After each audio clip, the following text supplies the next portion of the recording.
Well, hello, creatives, community, and kind folks. Welcome to RPG with DBJ.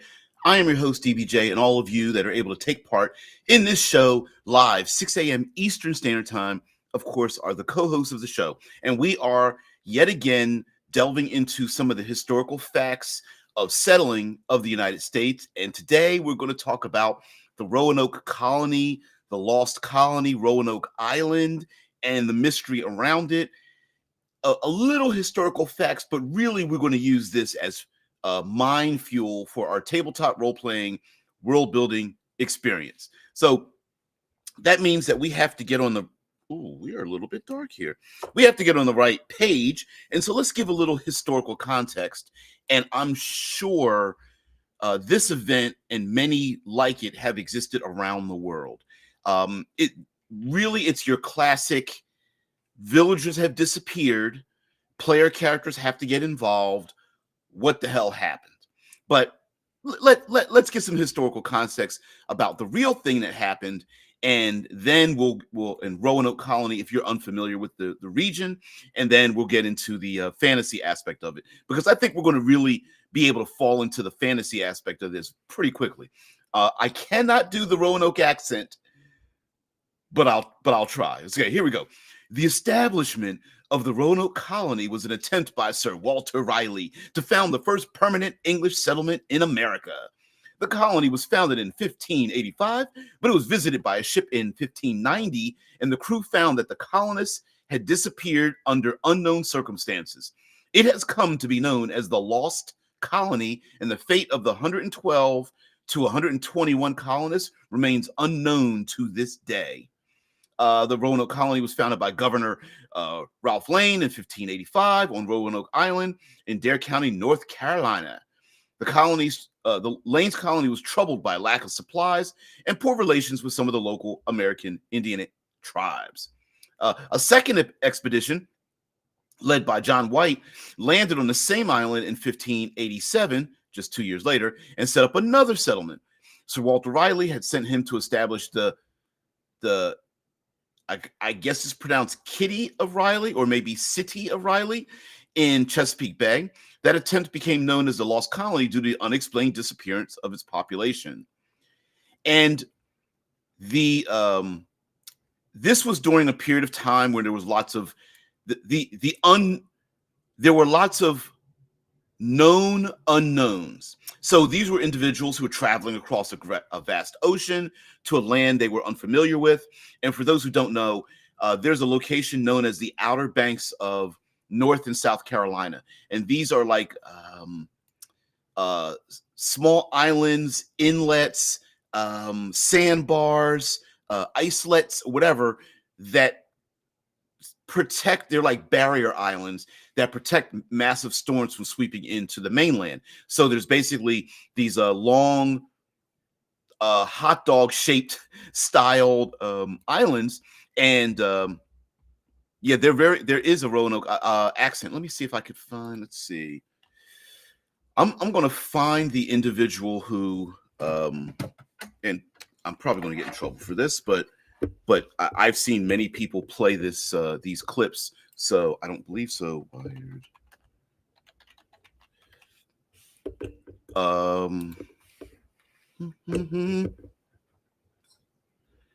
Not fictional languages. Here we go. I'm going to find the language expert.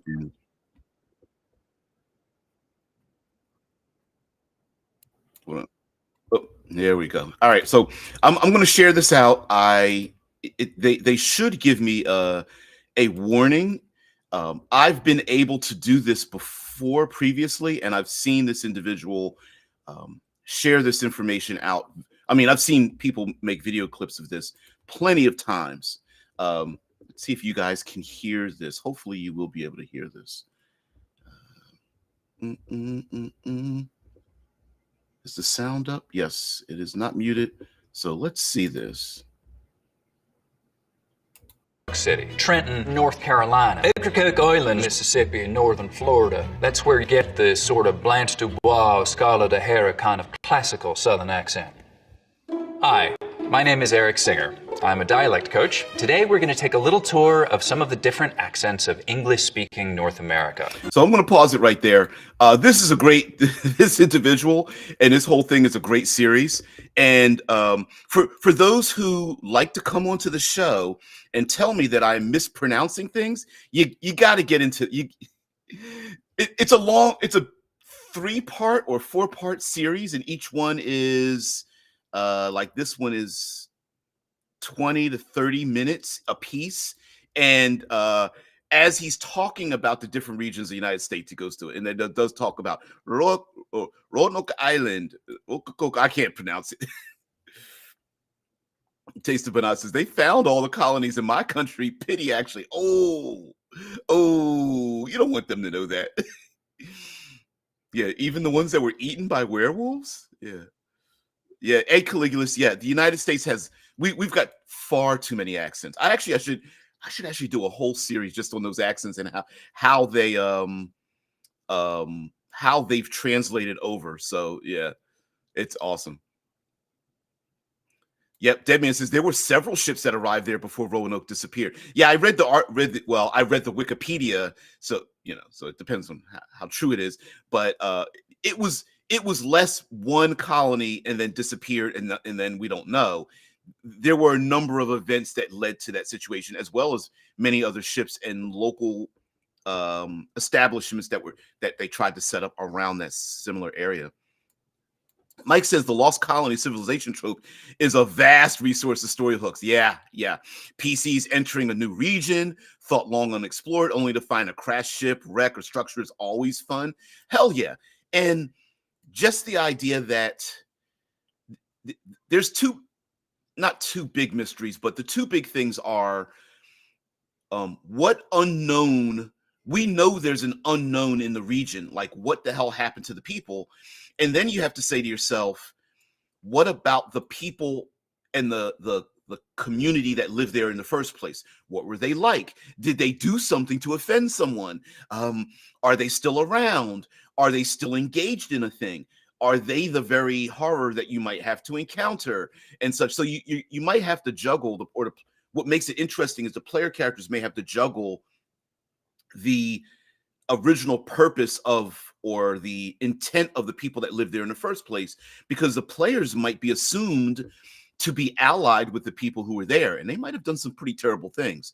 Or the opposite, they could be very good people, but the players are kind of evil, and how connected are the players to the disappeared colonists in the first place? They might not have a horse in this race, but the events may force the players to have to choose a side, right? And that becomes very interesting as well. A North Carolina accent, or you mean some dead language version of Old English? I might play a little bit more of this. Yeah. Day of the hot dog shaped barrier island. Yeah.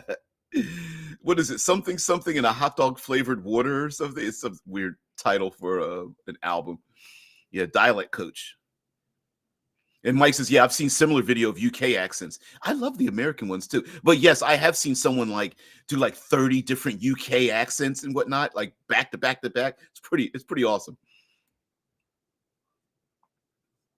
Yeah, accents are horribly hard to mimic, says the voice actor. Yeah, they may sound authentic to you or someone who hasn't lived in the culture, but to someone born in it, they often can tell. You're absolutely right there. And I'm sure as a voice actor, there becomes this it becomes very easy to generalize. Like here in the States, we can hear a generalized UK accent, where someone from the UK is like, why did Americans keep doing the same exact accent for different regions here? Like they're not from that place, People conflate dialects with accents a lot, especially here in Germany. A dialect is one step away from being another language altogether, Banat says. Yeah. Caligulus says it can also be Z or I can't pronounce that if they're really trying hard. Z or Zich. My tongue. I got a lazy tongue. I got a lazy American tongue, so sorry. Mike, PCs travel through, say, a forsaken desert of some kind, hundreds of miles from anything, to find a fully intact sailing ship, or even better, a submarine. Yes, I love those images. There's something mysterious about like a ship or a submarine, like an object that shouldn't be there, and you're scratching your head like, how the f did that? How did that get somewhere and why and such? Yeah. So let me play a little bit more of this clip because let's see. It's pretty.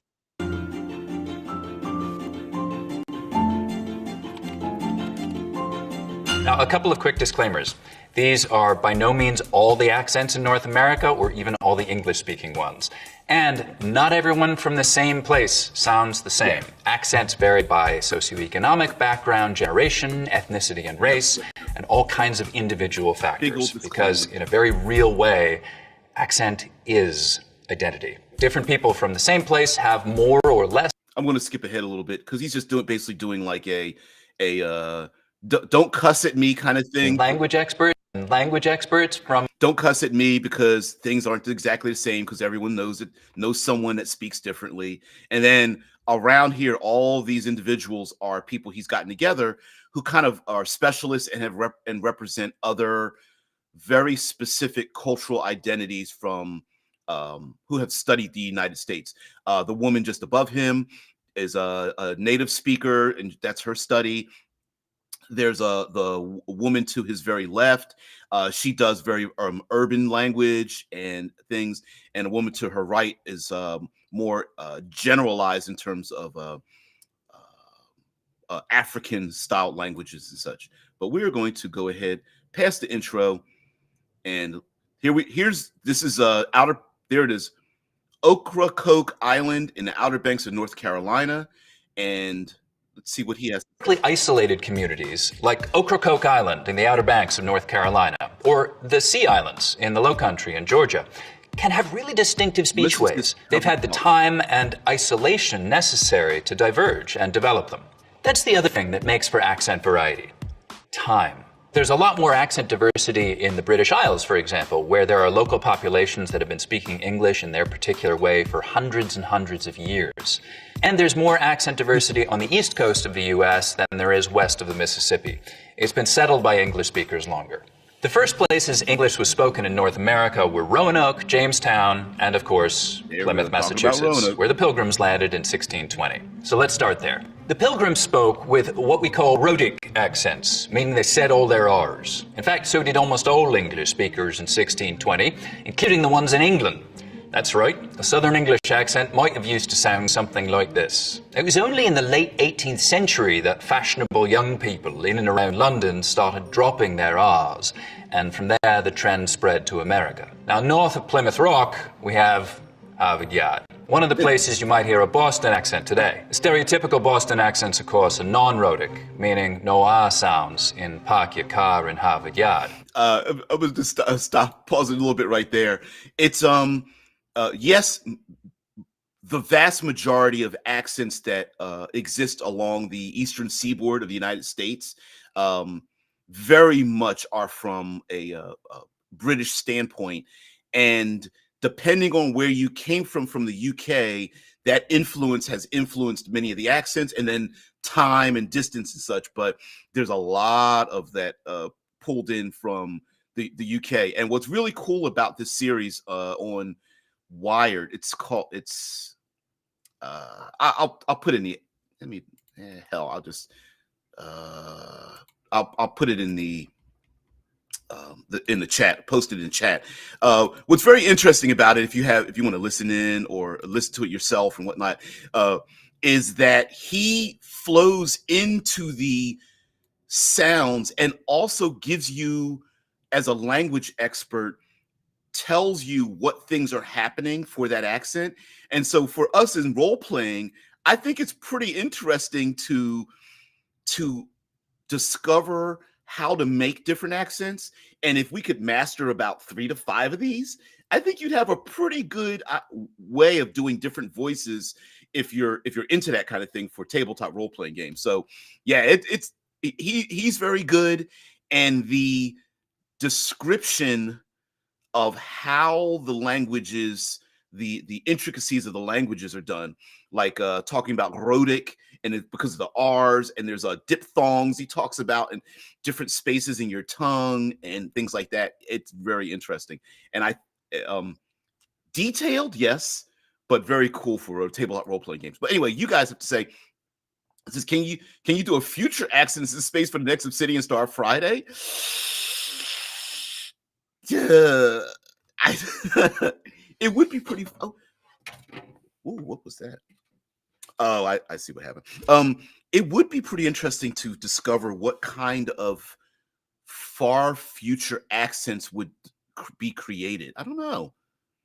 I think we would get a lot of Russian, Chinese, and Indian from India accents flowing into it, simply because of the big nations, the big 5 nations or 6 nations or whatever that first settle outer space. I think we would get a lot of that language and such, like Firefly that has the cursing of the foul language in Chinese. I think would be like that.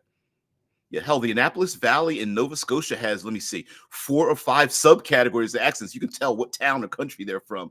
Talking about Mike up in Canada. Yes. Yeah. Samara says, I love the concept of an abandoned settlement that was built in a structure that the settlement obviously didn't build, like a town built into it, and out of a crashed spaceship of an unknown alien race. I love that kind of stuff too. One of my favorite fantasy series is about people who landed on an alien planet, and then something about the place makes technology go wrong. And then, rolling R's, hallmark of the Ramstein accent. I know I did that wrong, but I wanted to try to get the rolling R's. I can't do the back roll. Caligulus mentions that. That Plymouth accent is West Country from the UK around the southwest tip of the island. Did not know that. The attributes that made English so different from American English all arose after the U.S. had already been colonized and established. Yeah, Schindler's like, I can only do Ebonics. Yeah, they talk about that in this thing too. But yeah, maybe I'll let it roll, and we'll talk over top of it. Maybe. Yeah, I can only sound like a vampire. Stop it, Bernat. It's not that deep into your blood, is there? Living over there near Transylvania. Oh man, Shai says, would there be more telepathy than verbal communication in a post-human setting?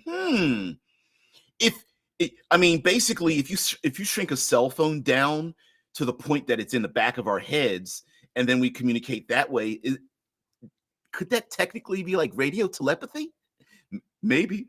Yeah, the Belters in Expanse have a South African accent, do they not? I believe that's how they formed it. And it's the idea of like a polyglottish. Ooh, that's terrible wordplay for me. It is supposed to be. I think they formed it from South African language, but is the idea of multiple languages merged together to create that accent in the future. But they literally, I think, just pulled from South African, and a lot of the non-American. Most of the Euro characters learned to speak that way because it was a little bit closer to their own accents, I believe. Yeah, what accent does telepathy have? Discuss. There are limitations on, like, well, if you're telepathic, you can only communicate with this person if you share a language. I wonder, when you don't share a language, do you even hear anything, or are there images? Yeah, those buttons, that does sound more like telepathy than verbal. Yes, the buttons, the in Obsidian Star, zippers, jackets, buttons are terminology for things. Buttons are like, the closest thing would be an AI cell phone, and then a zipper is like the hard drive in the back of your head, and jackets are your physical form that you can change. Yeah, the voice inside your head, anything you imagine it to be. Okay, I'm going to realistic.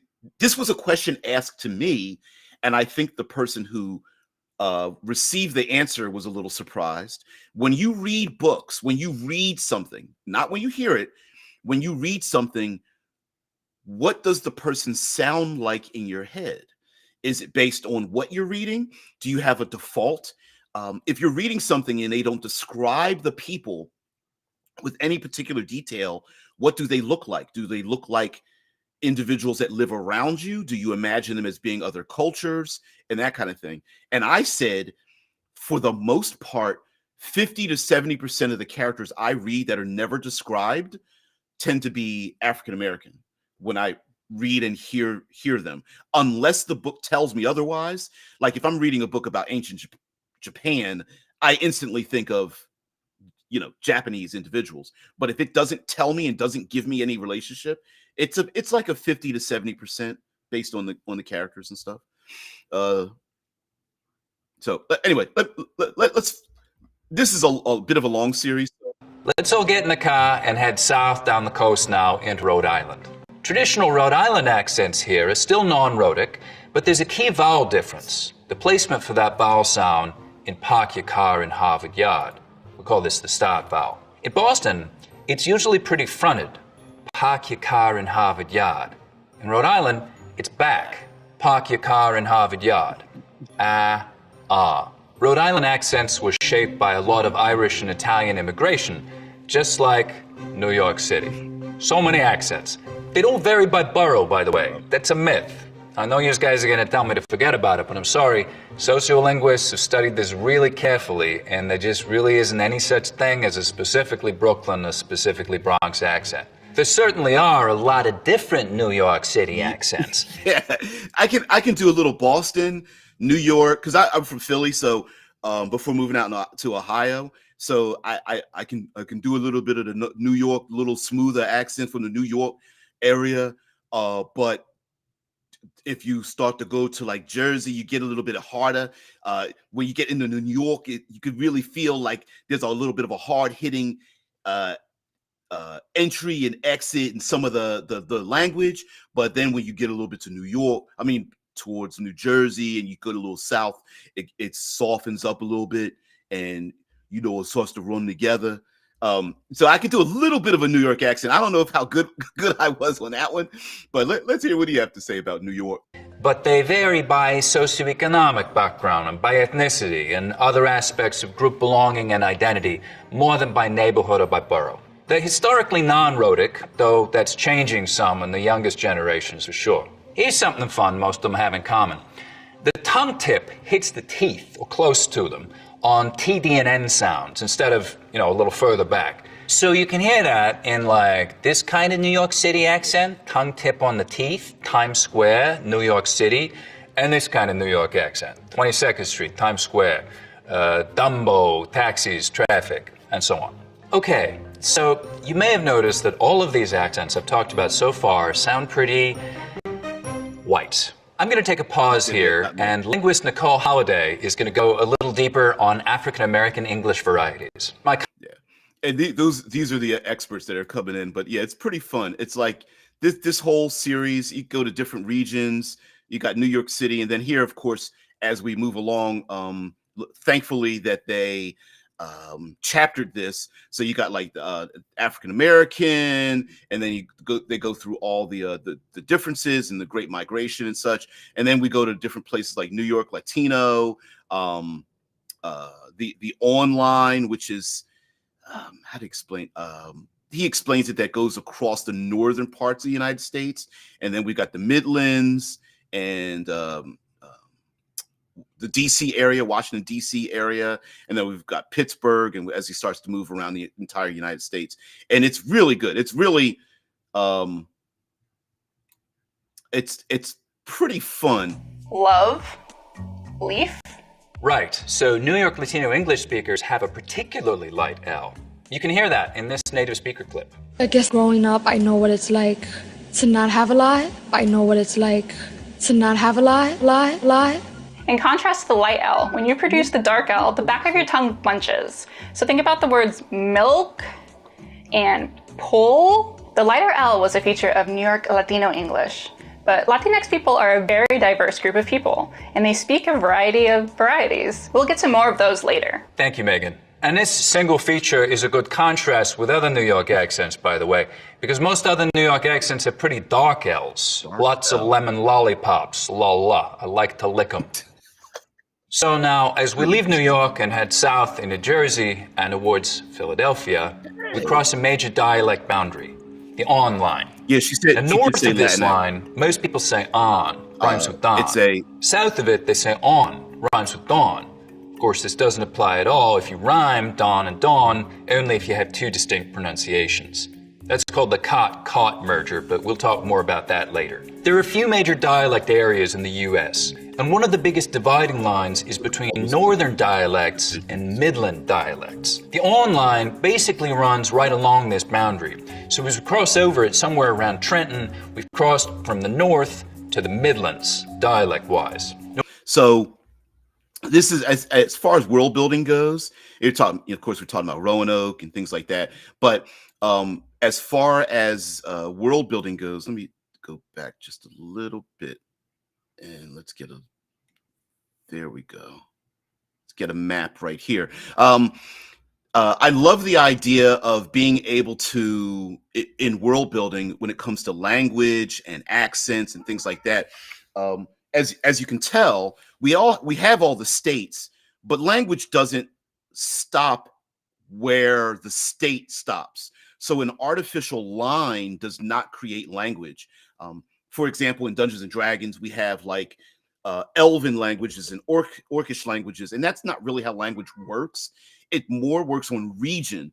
So the people that live here's up in the pinkish areas of here in the States, and he actually does go into Canada, by the way. He'll actually make a big circle. He'll go down into Florida and circle around to California, and then go up north and go into Canada. But because I believe he's Canadian.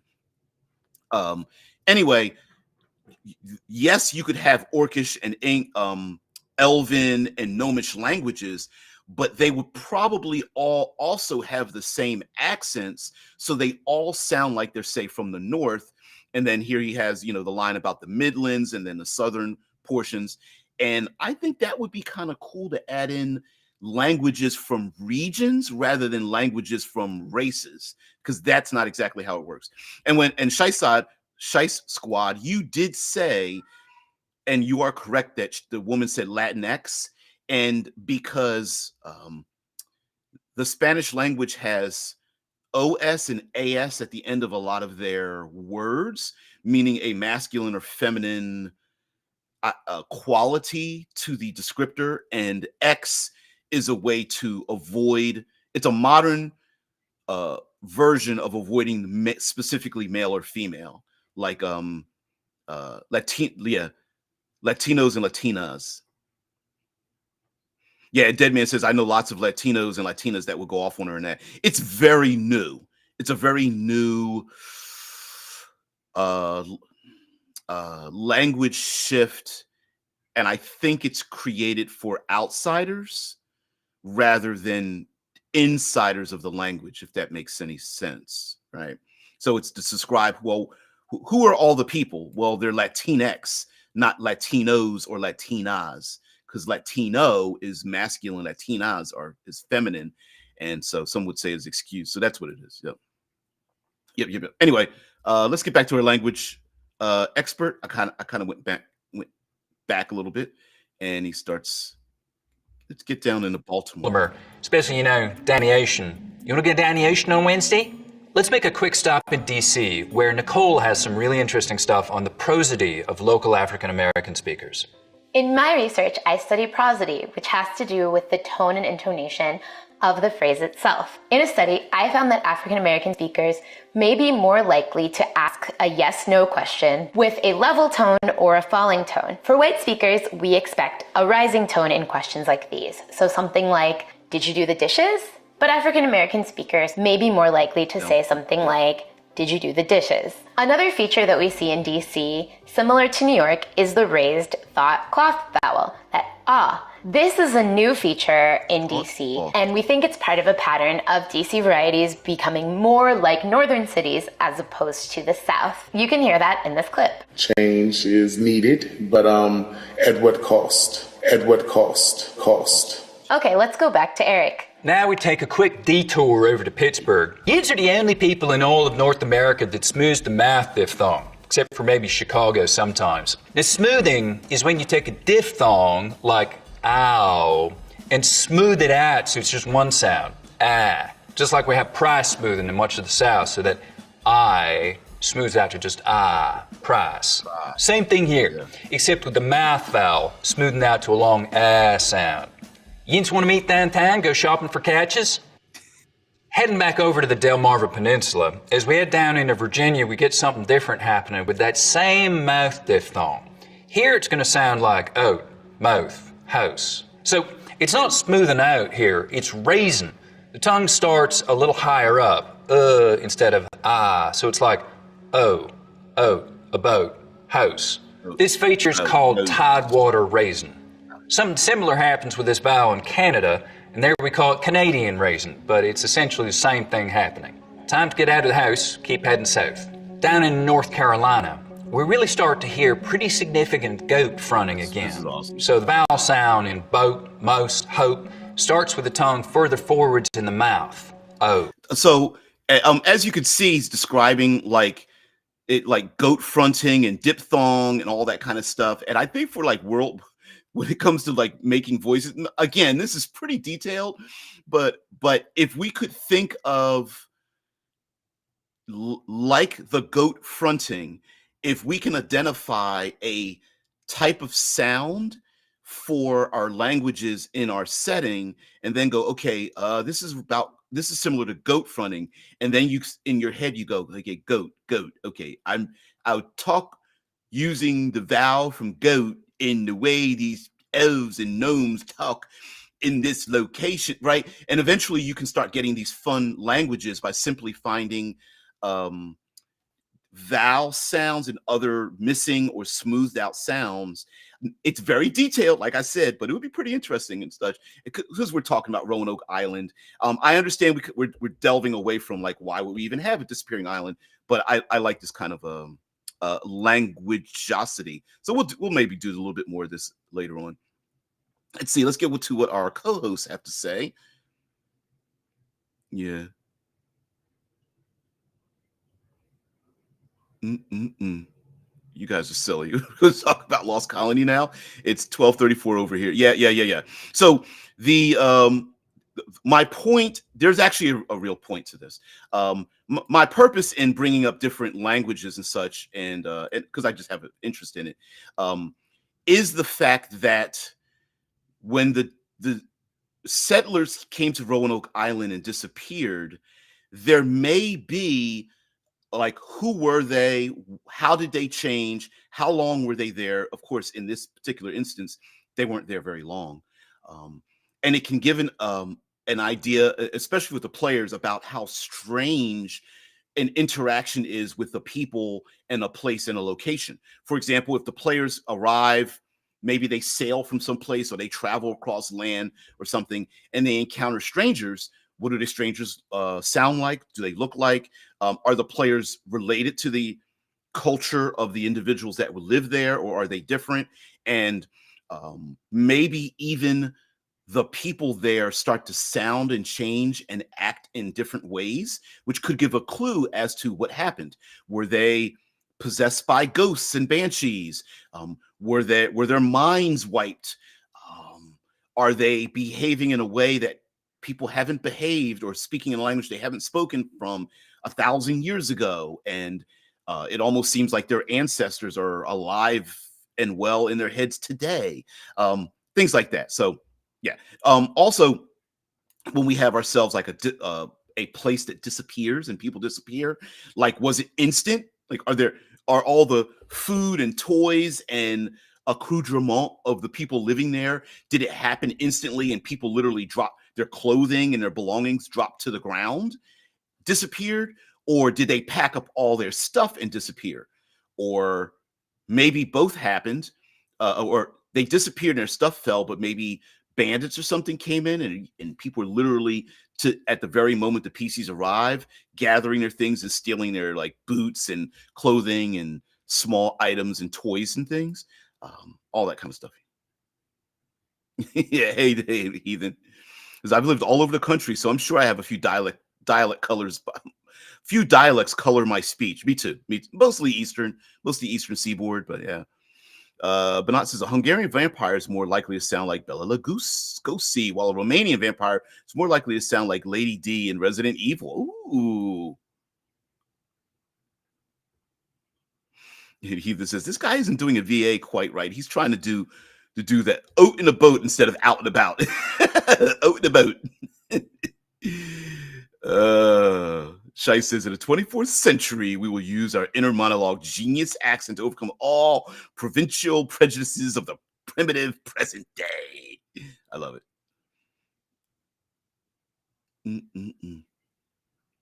Yeah, Shai says the Indians who went back to England after first contact and came back and told their people what it was like made the best argument against all authority ever. That's true. Yeah. Yes, and that's kind of the question, right? Like, if the colony was lost, are the bodies still there or not? From what I understand, the Roanoke Colony, there were no bodies. So if people were killed, at least they would know the cause of the disappearance. Maybe a few people were killed, or there were raiders, and then all the rest of the people left and ran. But at least there would be evidence of that, and neighboring communities don't know what happened to that community. It's not like they were refugees, or at least openly refugees, you know. Oh yes, I remember that scene. Mike says, yeah, considering Glorious Bastards, how showing a number with your fingers is different between North American and Europe, how one holds a cigarette, how one prefers to use a bathroom, all parts of language. Yep.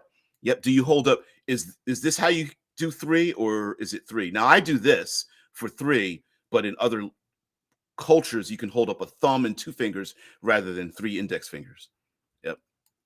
Zamar, they think the smart half of the colonists assimilated with the Croatoan side of the natives. Yes, but my question, I'm not saying that's not true.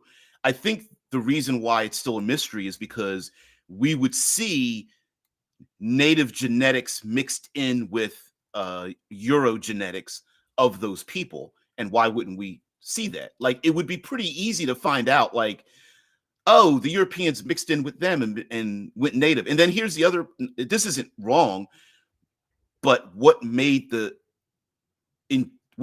colonists go native, right? And that's not a bad thing. I'm saying culturally, to a person, they all said, you know what? Let's drop our old ways and do this new thing with these new people, right? So I'm not saying that's wrong. I'm saying like that could be an answer, but that's a strong, like, no one said no. It's weird. Yeah. Drew's like, they obviously got abducted by aliens. I'm not saying it was aliens, but it was aliens. Yeah. Yeah. Not necessarily assimilated. Nah. It could be willing. It doesn't have to be forced. Oh, he says, Zamar says, I do it with my thumb out to do ASL, American Sign Language. Yeah. And King says, oh, Blee, I can't believe you're late on this one. But any village, hamlet, or something like that, this is very tropish, but I think there's some ways we can do a number of spins on this. Whether, again, let's go with some of the tropes. So some outside influence murder kills the people or captures them and use them in a dark cult to sacrifice their lives to a demonic being or something. That's very generic and very tropish, right? We've seen that before.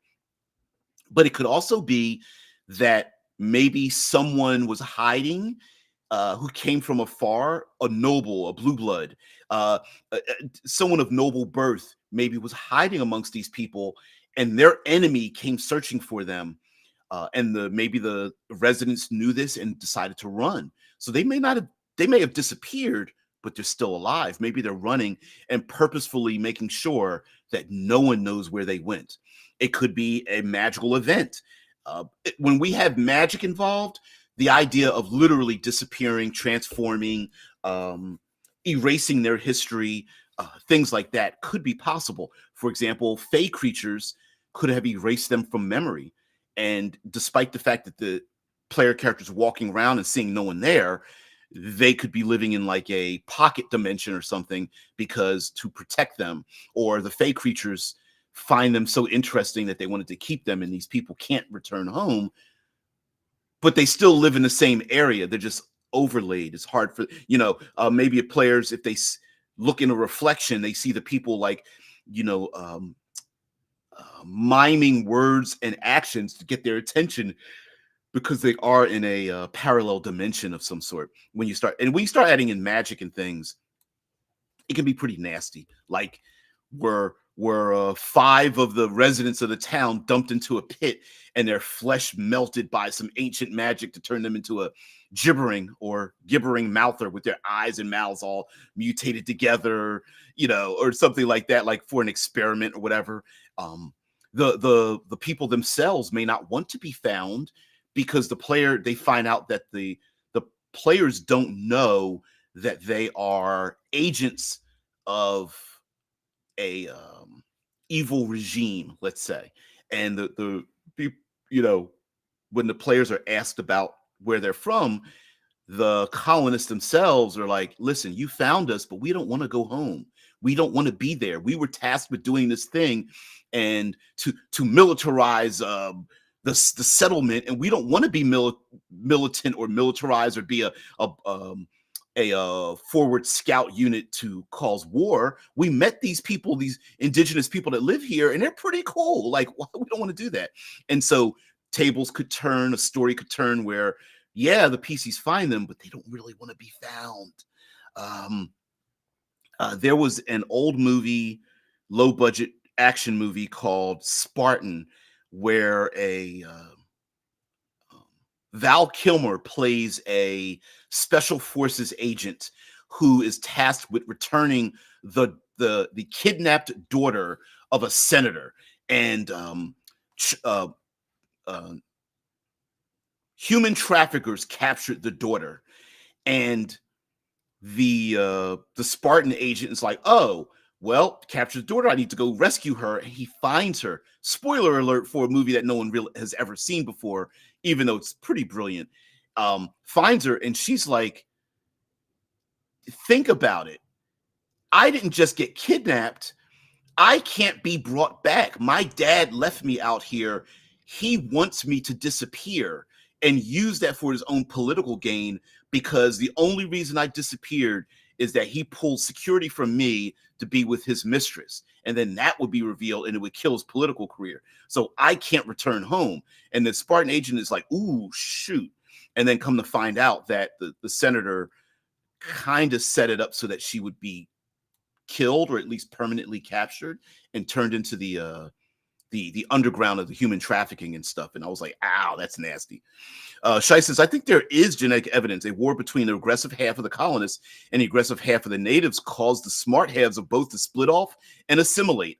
Now that is a possibility as well, right? Like the ones left over were like, we don't like the other half of our own side. It's actually more beneficial if we work together, which makes a great storyline, where you don't have elves against dwarves. What you have is evil elves and dwarves working against good elves and dwarves. So yeah, I love it. It need not be a person, just enough that the settlement collapse due to lack of labor division, something of which we need less people to leave today to happen. Yes. If in the history of Roanoke, the Roanoke Colony, there were difficulties when setting up a colony. You needed to have enough supplies, enough shelter, enough intelligent individuals who were able to do the labor, building shelters, finding running water, planting crops, hunting. But you also needed the people to help to do those things. I can be smart enough to create an aqueduct, but you might need 30 people to dig the trenches, right? So, yep. Yes, Caligulus. Yes, assimilated means they fucked each other away. Yes, became new people. Is this chat on slow mode or extra fast? I don't. Well, I have it comes in spurts. So sometimes it'll be like there's nothing, and then my chat um explodes. I wish I could share to you what my chat looks like. It also is combined with the Twitch chat, and although very few people do it, it's actually combined with the Facebook chat as well. So every once in a while, there like Twitch will come in, and so it like goes fast and slow. So sorry about that. Yeah, and I have it on standard, so as far as it goes, I have not changed the speed of it. If you're playing, and the Yanking says, if you're playing with time and science, maybe the settlers got here late, like 150 years after we examined their abandoned village. They finally arrived right then, even though that makes no sense. Oh shit! So the village disappears. The player characters arrive to find out that it looks like they never arrived. The players look around. Maybe there's some buildings and things. They alter things, and then 150 years later, the villagers arrive. The village itself, the location that they arrive in, having been altered by the player characters having arrived there first, even though another one was first. That's a big time manipulation, and I like that. I like that a lot. Yeah, it says, oh, I love gibbering mouthers, or gibbering, I guess. Truly terrifying and gross, yes. Gibbering mouthers along with gelatinous cubes are my favorites, but for wildly different reasons. Every mouther is gibbering until you sew them shut. That would take a long time, I think. You're busy smacking all the mouths. Shut up! Trying to sew them shut. That would be nasty. Had some old hag with a gibbering mouther blanket trying to sew the mouths shut. That just, I hate eyes and mouths where they shouldn't be. Oh, body horror. Oh, man, there's some, like, I just, ugh. Mike says, there are factions of species not associated with an accent or language that should have one.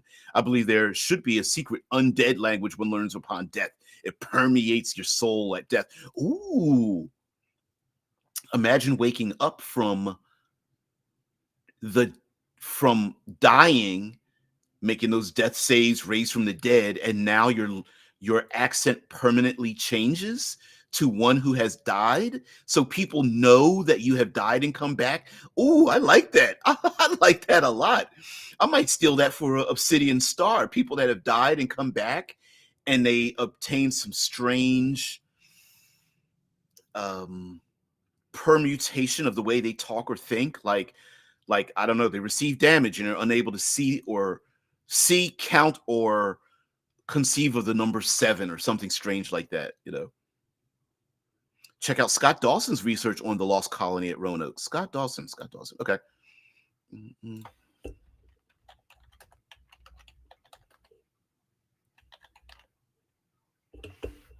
Let's see what they have. Mystery of the lost colony solved? Not so fast. Scott Dawson suggests that the new location of the colonists was clear to the relief party that came back in 1590 under the leadership of Governor White. Is a Hatteras Island native who has been researching the history of this fascinating time period for most of his life. That is interesting. Okay, cool. He's as an author, teacher, and president and founder of the Croatoan Archaeological Society, a native of Hatteras Island. Sweet. Let me keep that up. Wow. Just tune in for the controversy surrounding his older brother. Yeah. I mean, you can even play with the politics of it too. Like, imagine a large group of people who are supposed to be sent to a new place. They disappear, but the nobility back home, who has the money and power and influence to send more people, they don't want to know that it was a failure. So the players are sent to find them, but the only real answer they want back is, you found them. Like, an agent or something goes to the player characters, dangles some money in their face and say, please lie. And the policies are like, someone's willing to pay us to lie. Maybe there's something to this. Do the players come back and lie about what they found or didn't find? Or do they go, this is another mystery, and they refuse the money, and then now all of a sudden there's like assassins or something, people paid to go after them. Yeah, the undead language is the true person freed of his mortal shell. I like that. I like that idea. Okay. All right, Z. Oh, sorry. Druden says the real cultural divide is today how people pronounce GIF or GIF. Be careful, DBJ, when reading this comment. No, I did it. You caught me. Yeah, is it GIF or GIF?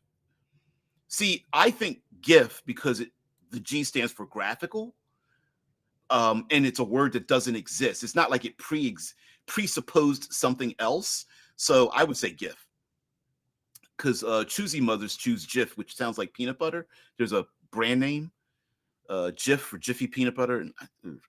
Zamara says the lizard folk culture that I made would have basically come into a town, captured everyone, fought the warriors, dragged the rest away to be sacrificed. All right, okay. You would know that it was them because they would plant seeds in the hearts of weaker but brave warriors, so that the fruits of their spirit could feed. Yeah, could feed the future generation of strong warriors. The seeds would be magically, okay, gotta move it. Okay, seeds would be magically turned into a tree. Strong, skilled warriors would just have their heart or soul eaten by the warrior that killed them. I love stuff like that. To strengthen their soul. I love things like that.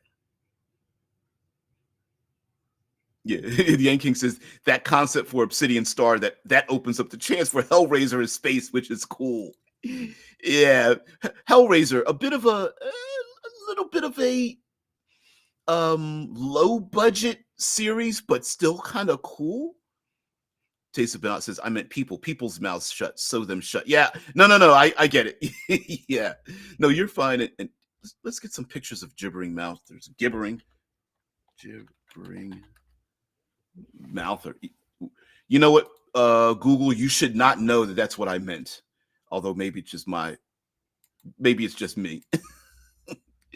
Put these disgusting ass creatures up there. We should have more Lovecraftian style monsters like this, not just stick with the Beholder and Mind Flayer.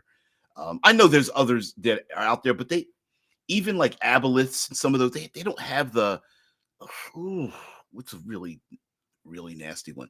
I like the splatterpunk, but to be honest with you, is this a floating one?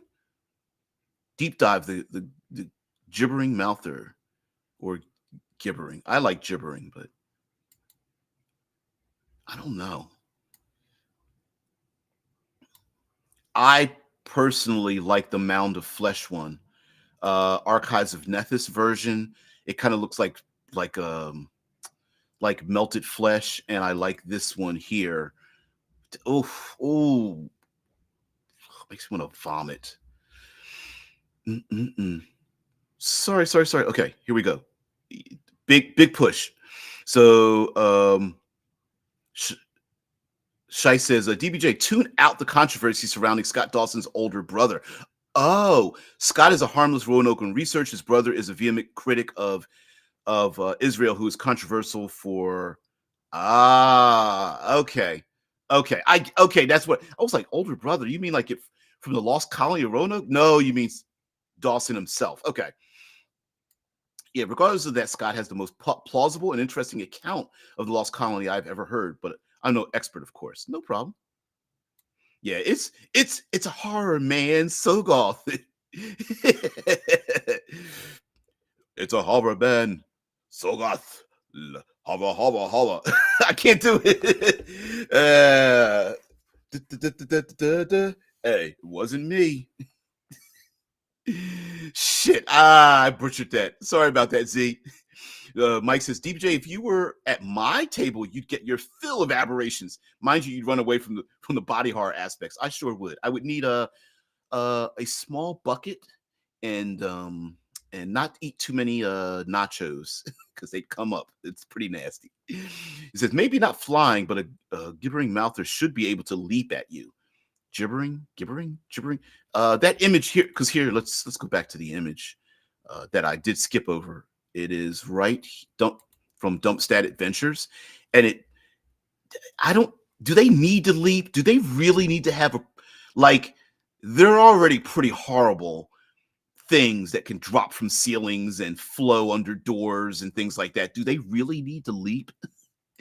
The answer is yes, because it's horrible. Etsy, what is this? Remouther Yasashi Monster Dungeons and Dragons Etsy. I don't think that looks like a. Why would they sell that on Etsy? Maybe someone's selling like one pagers on Etsy for $18. I don't know. I'm not going there, but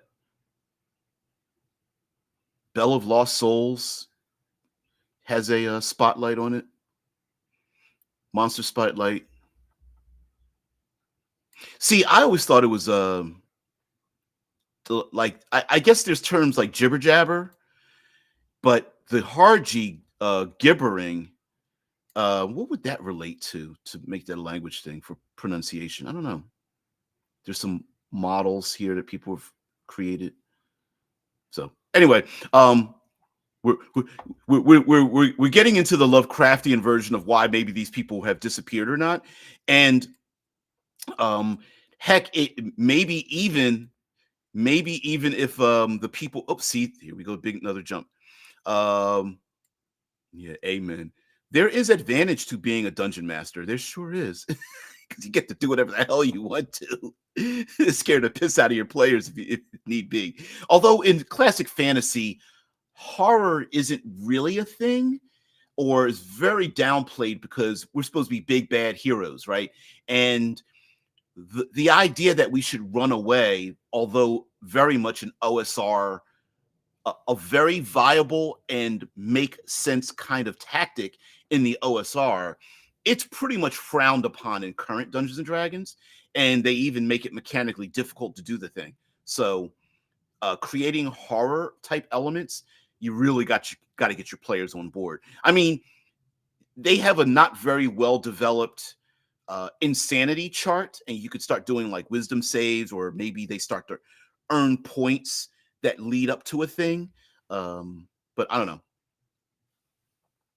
Does the Pilgrim story come from Roanoke Island, the story that the Indians taught them how to farm and corn? I don't believe so. That I believe that was. Now I'm probably going to butcher this. It might be related to the Plymouth Rock story, which is different. So the eastern seaboard of the United States is pretty huge, and many travelers who first settled the U.S. came from different European countries. So they each have their own story. So they're not one story, although when you take history and turn it more into mythology, it does come across as a single type of people arrived in a single location to singly set up a colony to singly settle the United States. But that's not really how it was done. It was, Italian and Dutch and French and German and English and Spanish and so on and so forth, blah, blah, blah, bunches of different people landed in different places to set up their own things. But yeah, it kind of has devolved into the Pilgrims befriended the Native Americans, the native indigenous people, calling them Indians, and then taught them how to live, and then happily ever after. Very sanitized, because Columbus went back to England and took the food and let the people starve. So the indigenous people starved. So problematic. And actually, I believe he never even stepped foot on mainland United States. I think it was all in the Caribbean. Yankee says, you know what? Maybe this gibbering mouther is the settlers of this lost colony. Maybe they all just melted together into this gargantuan thing hidden in every abandoned building. Yes, I love that. Especially if it could. There is a monster that can extrude people that look identical to people except for like a small tendril off their ankle. Obelix. Something like that, yeah. Or the voices of the people are lost, and the PCs go walking from house to house, and they can hear the people kind of like moaning or screaming or begging to find them, and you find out that it's this gibbering mouther down deep, like a demon. Yeah. And underneath the colony is this complex tunnel network where the heart of the mouther hangs out. Nasty. Yeah, that's not classic fantasy. That's heroic fantasy. Yes, you are absolutely correct, Z. Z points out that that's not classic fantasy. That's heroic fantasy. Classic fantasy had plenty of horror elements to it. I mean, even Conan came up against like the sword and sorcery type stories were had plenty of near Lovecraftian style. Magic is horrible. Priests and cultists are evil. Monsters coming out of the dark and things like that. Lots of horror elements to it. Running away, needing to stop a thing before it gets worse. People pushing against their own fear to do a thing. Heroic fantasy, the fear part's just completely gone, and it's more like power fantasy. Which isn't bad, but it is more power fantasy. So yeah, it says maybe horror creatures should grant player characters haste, but only when they move away from the monster. Yeah. Yeah, and Zamar says the same thing that I was thinking. Like, if I remember correctly, that was a part of the Plymouth story, the landing on Plymouth Rock, and that story. Yeah, if I'm not mistaken, I'm not going to look it up. Classic fantasy gives you a 10-foot pole and says, "Hey, get fucked, wizard. These things are going to kill you." I was just listening to Knights of Last Call talking about like why the Tensor's floating disk, or without the proper name, the floating disk spell exists, and why a wizard would bother taking it since it's basically only useful to carry stuff, and talking about like gemstones and whatnot. And something like that, like the finding of the colonists, if the players find them, could literally be an adventure that leads to other adventures. The colonists know about the horrors of this new land, or the colonists are like, we know how you can navigate this new land with these new people. The horror is what's happening with the new settlers coming in, and it could be a really cool twist on, instead of the players thinking like, oh, we're going to settle a new land and cut a swath through this and settle things. It could be the opposite. Maybe the players find out like, ooh, we need to put a stop to people coming here. Lastly, the settling of Roanoke, we can, as I said before, we can flavor this based on like character classes and alignment and things like that, which different factions have come here. A warlock styled faction, ones who are loyal to a very powerful patron back home. That patron doesn't need to be mystical, but they could be. That very powerful patron who has maybe some political and financial power, as well as arcane power. They could be coming here trying to set up a bulkhead, and the Roanoke Colony, or a colony like it, was in league with this group and decided to break away from their evil patron. If this was like clerical, religious people breaking away, or breaking off and having their own religion, which is a real thing that happened here in the United States. Again, fighters with a militarized version of a settlement. Rangers, the colonists could be survivalists, very good at surviving, and their people could have been like, we're not settling, we don't need this entire country is huge, we didn't know that, we don't need to settle in one colony, we're going to become nomads, we're going to travel and learn from the native people, keep a little bit of what we used to do, but we maybe, again, going native, they go, we don't need to have settled places and castles anymore. We can just live off the land and be perfectly safe this way. I love what Zamara was mentioning about talking about the lizard folk culture, about maybe the people turned into trees or were buried, and from their dead bodies comes the birth of these strange plants with odd fruits from them. If the people transformed, you guys mentioned lycanthropy, or at least they, killed by werewolves. Maybe they end up joining a werewolf tribe, unbeknownst to them, finding out that maybe they're like, we don't want to go back to normal. We are were creatures and we love it. Yeah, 10-foot pole, peak Gygax, absolutely. Just to share something with you, and I wasn't sure how to share this. I was going to share to you what my channel has been doing, and how in YouTube algorithms and things like that move along. And one of the things that keeps a number of the different, not projects, but paths of thought I've done keep getting a lot of attention. Of course, all the A5E things I did, Advanced 5th Edition, the Level Up Fans Advanced 5th Edition, it keeps getting tagged. A lot of my Future Friday stuff keeps getting tagged. My series of the OSR versus D&D 5e, those playlists and videos keep getting tagged. And I like the idea of doing a compare and contrast between old school to new school, which I actually like both. I don't have a dog in any fight, but it would be pretty interesting. Yeah, werewolf assimilation devoured into a new race. Although I think classically it's been blood transfer, but yeah. This wizard found one weird trick to make entire colonies disappear. Gods hate him. Click to find out more. Yeah. Click to find out more. That's awesome, Z. Yeah. Would you like to know more? What is it? Starship Troopers? It reminds me of that. What am I going to miss in Obsidian tomorrow? Oh, we're going to talk more mechanics, combat, damage, things like that. I thought we would just talk simple mechanics. How do you deal with damage? How do you heal? How do you recover and things like that? How do you fight people? How do you do initiative? I thought we would do that. So more mechanics than background stuff. And I'm still working on balancing the details of character choices. I want there to be enough choices to make characters different, but I don't want it to be too heavy. It's starting to get too big.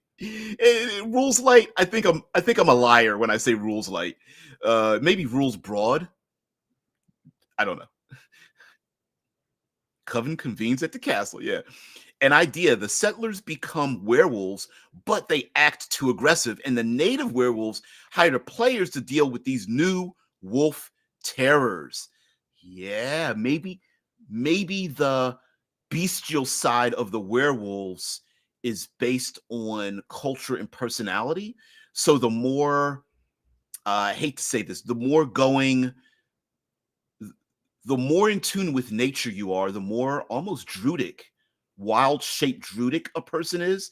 Whereas outsiders that are turned are more, the colonists still had their old ways about them, talking about being loyal to the king and queen, being loyal to the nobles. We're going to dominate this land once we are resupplied by new ships and things. Yeah, that kind of stuff. Yep. It could be pretty nasty, where like everyone's like, oh, the innocent villagers, they were so innocent. No, they weren't. No, they weren't. But anyway, guys, your time is very valuable. I thank you for spending it here. I hope with our tabletop experiences here on the channel, I hope you can make change. Sorry to get a little bit distracted with the accenting, because I actually really love that series. But I did want to show a little bit of like, I like the idea that this colony, there's something different about them, and it could be very simple: clothing they wear, some of their religion, maybe some of their mannerisms and their language, or it could be very vast. It could be something very arcane. Maybe they were gnomes, and gnomes aren't very common, or they could be another race of people that the player characters are unfamiliar with, or something like that. So Chase is going to fly to Kentucky tomorrow to research dialects. Of course, he's so silly. Yeah. The End King says, native werewolves. Hey, you're not supposed to tear apart farmers and villages. You're bringing a lot of trouble down on all of us. Yep.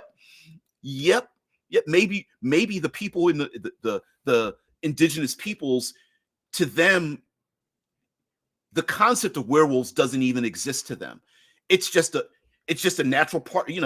Hey, the kid's born with purple eyes, they're going to be able to transform into wolves or hawks or something like that. Good for them. Great. They don't even think about it as horror or horrible. But when the outsiders blend in with them, they're like, shit, we're creating a problem. And what an interesting war to have in the background, where you have a war of different arcane, mystical, mythological monsters in the background. And the colony suffered from that conflict, because maybe the colony is like, don't, ooh, You know I have to say it. You got a pretty mouth. Yeah, don't get deliverenced. Yeah, you got a pretty mouth. Or, damn, another line that was from a movie called Winter's Bone, about people living in the hill country of West Virginia, and there's a woman with a black eye, and a dude says to her, because she's talking, she's mouthing off, and he says to her, "I told you to shut up with my mouth already." And I'm like, oh, it's so trashy. Yeah, send the snake handlers my regards. Yep. Bring back some bourbon. Yeah, you could take Caligula says, unless you're into that. Yeah. Ding ding ding ding ding ding. Making fun. Sorry about people out there in the hill country, but I think even people that live there, they're like that, right? So not making fun, just having some fun. So guys, thank you very much for being part of the show. Tomorrow, yes, we will talk about Obsidian Star and a statistic that I have finally figured out how to implement called Obsidian and Star. A half and half. Yeah, Caligula would know, wouldn't they? Oh, you guys are so serious. Sorry, says Berea or Berea is pretty normal, disappointingly so. Is that a place in like the Appalachia region? The Old Gods of Appalachia is supposed to be coming out pretty soon too. I haven't seen anything about that recently. Old Gods of, there it is, Appalachia role-playing game. Why haven't I got my, based on the award-winning, amazingly popular fiction podcast, Old Gods of Appalachia role-playing game is a complete standalone TTRPG powered by the Cypher system. And why didn't I get my version yet? I'm going to have to look into that.